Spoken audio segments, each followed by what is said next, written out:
My elementary school librarian was an absolute girl boss. She organized most of our after-school clubs, taught art and computer science, and was also a full-time librarian. How could you tell our school was underfunded? Anyways, what I remember most about her wasn't all of the things she ran.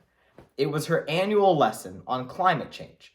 Every single Earth Day, she would give the same lecture about how we all need to fight for the planet and reduce our individual carbon footprints. I was just 10 at the time. I mean, seriously, what could little baby Noah have possibly done to save the planet? Not much. According to a 2019 New York Times article written by Alexandria Espinosa, the idea of individuals having a carbon footprint, or a measure of our own carbon emissions, is actually a diversion tactic created by a marketing team working for BP. The idea that we have any serious impact on the environment is just a way that corporations shift the blame away from their deep impacts on our climate. And this happens all too often. And this is my concern. We let corporations go without accountability for their impacts on climate change, allowing them to shift the blame onto individuals. So today, we will slog through the smog of the causes of corporate blame shifting, swim through an oily river to reach the harms, before finally clearing the air with some solutions. The root cause behind corporate blame shifting is clear: money. Essentially, it is difficult for companies to be accountable and profitable at the same time. According to a 2018 study on consumerism conducted by Jeffrey Beatty, we found that people tend to demonstrate a pro-social behavior, opting to buy products that are labeled eco-friendly or environmentalist. However, these same products often are produced in such a way that is not aligned with the manner in which they are labeled. Instead, the harms on the environment are put on the consumer rather than the producer. But companies label in this way and shift the blame onto the consumers so that their businesses won't take a hit. But maintaining consumer favor isn't the only reason why companies shift the blame. Momentum plays a crucial role in the decision-making process for corporations.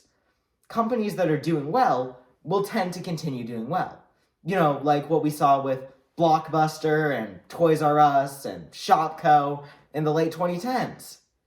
Okay, generally speaking, companies that are doing well are going to make decisions that will continue their success. And climate change action is a massive change for companies to make.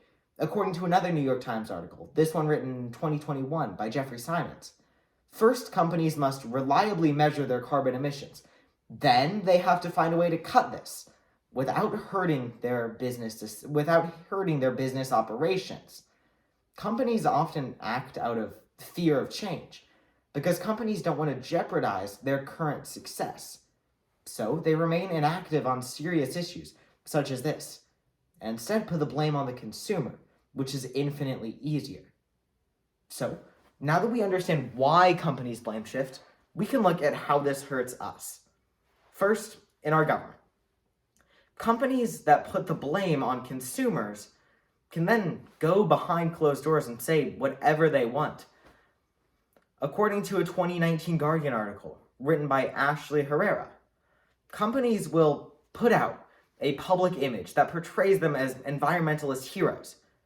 Then the same companies will go and lobby Congress against climate change action. We see this incredibly often in the American government system, where companies will claim to be environmentalists. Then they'll go and lobby Congress against bills that would seem aligned with their mission. When we allow for corporations to go without accountability for their impacts on climate change, we are destroying any chance we have of winning the fight against climate change on a governmental level. However, the harms of corporate blame shifting for climate change go so much deeper than anything bureaucratic. On December 2nd, 1984, in the city of Bhopal, in a Union Carbide India Limited pesticide plant, During routine pipe maintenance, which was 10 years overdue, a lead pipe burst, spilling thousands of gallons of water into a tank containing methyl isocyanate, deadly poison. The resulting explosion burst the tank and spread thousands of tons of deadly gas on the city of Bhopal, killing anywhere between 2,000 and 8,000 and gravely injuring 100,000 more. Bhopal, in a matter of minutes, due to corporate failure and intentional misconduct, was rendered uninhabitable. Longtime resident of the city, Amwati Yadav, states, "It would be better if there was a second gas leak that finished us off.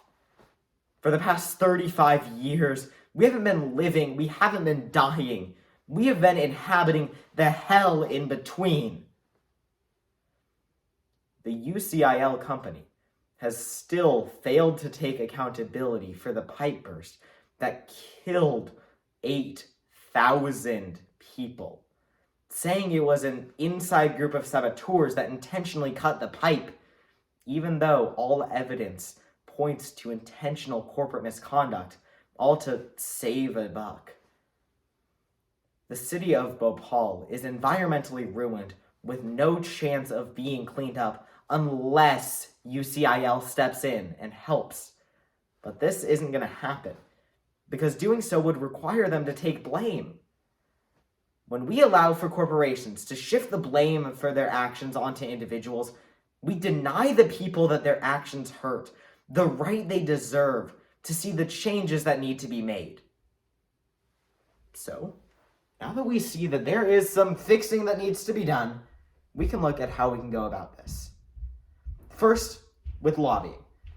A simple transparency bill, as was introduced in 2020 by Senator Elizabeth Warren, would effectively end corporate lobbying as we know it in America. This is a key issue in the fight against climate change because it gives corporations almost complete control of government action. Ireland has introduced simple transparency laws to seek to end the influence of corporations in their government, and it has worked marvelously, as stated in a 2019 Politico article written by Kim Sanchez.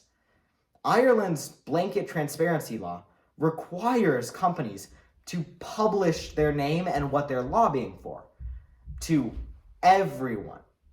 And this has cut down the impact of corporations on Ireland's decision-making processes in government greatly.